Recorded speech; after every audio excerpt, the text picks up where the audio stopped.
What if I told you that a woman working inside of a 7-Eleven is getting choked? Okay.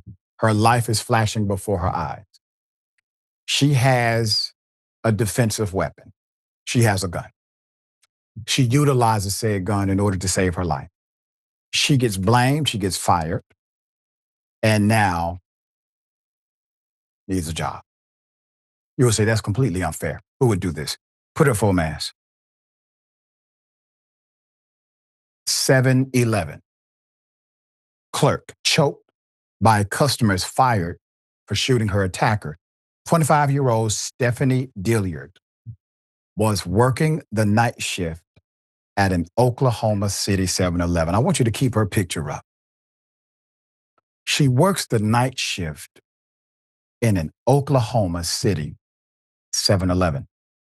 We talk often about how police officers receive the benefit of the doubt.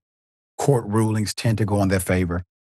They are able to exercise extreme subjective opinion when it comes to what they do. And the reason is because, according to those who support the actions of cops when there's an unarmed individual, but they are shot, well, the cop has a dangerous job. The cop's job is dangerous. They are already in a dangerous position. They are cops. But you know who else is in a dangerous position? A 25-year-old working the night shift at a 7-Eleven. She's in a dangerous position already. Would you not agree? There's more. She was choked. She was assaulted after she refused a man's counterfeit $100 bill. She just said, no, it's counterfeit. I'm not taking it. She has now been fired for shooting the attack. I'm going to give you the background.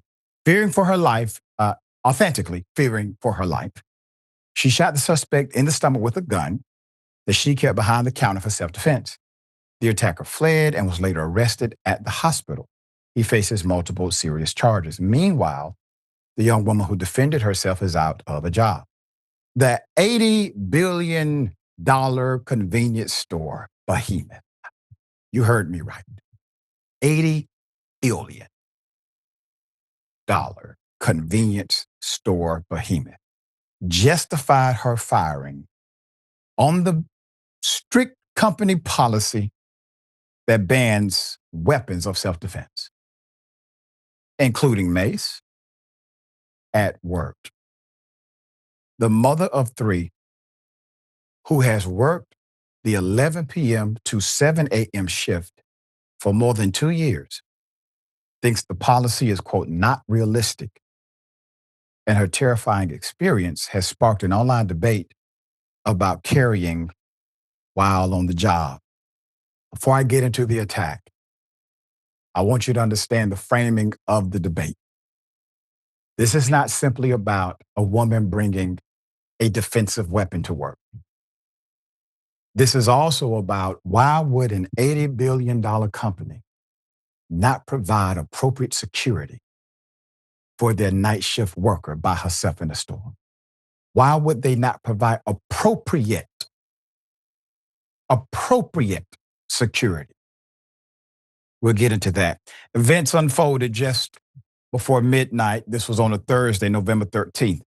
Kenneth Thompson, 59 years of age, allegedly tried to buy burritos, beef sticks, and ice cream with a fake bill.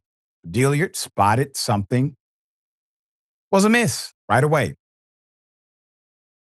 That's when he decided to strangle her. None of these accusations are in question, okay? Quote, he threatened me, saying he was going to slice my head off. Terroristic threat, that of a violent nature and death. And then that's when I tried to call the police. She told the local station Fox 25 News. He started throwing things at me. I came behind the counter. I tried to run off, but he grabbed his hands around my neck, pushed me out of the counter space, That's when I pulled out my gun and I shot him. It sounds like she attempted to actually de-escalate by leaving, running away, not providing combat in the situation. She tried to flee. He grabbed her. He's choking her. He could have killed her. She shoots him then. She doesn't shoot him at first. She tries to run to preserve his life, to preserve his health. She runs. According to the Oklahoma City Police, Dilyard is protected under the Oklahoma self-defense law. Completely protected. No issue. She will serve no jail time. But that did not prevent a dreaded phone call from the $80 billion company called 7-Eleven. The HR department, the first thing that Monday morning, they informed her, you've been terminated. You've been terminated. Quote, this was a situation where I felt like I was put in a corner between choosing my job and my life. And I'm always going to choose my life because there are people that depend on me. Remember, she's a mother. She wants to go home to her children. She told the outlet, I need to be here for my kids. We'll agree with you. After he was shot, Thompson called 911 from the intersection of MacArthur Boulevard and Northwest 34th Street, about a mile away. He was then taken to a hospital and later arrested. According to the outlet, he has been charged with assault and battery, threatening acts of violence, trying to pass a fake bill, and a felony warrant for violating parole. Dilyard is wondering how to make ends meet. I'll put up this link. She started a GoFundMe to help with the expenses while she looks for a new position. We will share her link in the description of this video. We ask for those who are able to do the very best you can to support this individual who protected her own life in order to go home to her children.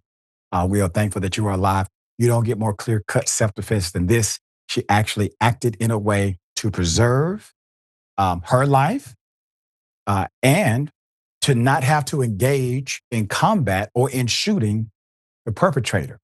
But the perpetrator grabbed her by the neck. At that point, her life is significantly in danger. Shame on 7-Eleven. This is my opinion. Shame on an $80 billion enterprise who would put a worker in that position and not have adequate security and then decide to fire the person because they adequately defended themselves. Sharon, thoughts here? Doc, you use the word defend, you use the words self-defense multiple times. God bless this woman. She's alive to see another day and spend good quality time with her children, even though she's broke now. It's time to go on offense. In the news industry, when they started doing what we call one-man bands, send a young journalist out with a camera in a hostile situation, maybe it's at night, maybe it's in a dark place, where you know or should know that harm can come to them. Something happens to that journalist, I can assure you who's going to be liable. 7-Eleven is disgusting. My opinion too. Okay, that's my opinion. Time for her to go on offense. Yeah. Obviously, the conditions weren't safe for her to be there in the first place without adequate security. There is something called, and please get this video to her. Somebody, there is something in the law called premises liability. Premises liability means that if you are in a facility or on the property of someone, it could be a residential or commercial, but usually commercial. If you're on their property and that property or that facility has known elements of criminality, meaning things happen there, things have been documented, and they have not taken the proper procedure to protect individuals from those things happening, they can be held liable under the doctrine of premises liability. This also applies to those who work there and those who patron the facility. I hope you get an attorney, madam. That's my recommendation. All right, we'll bring you updates as they come.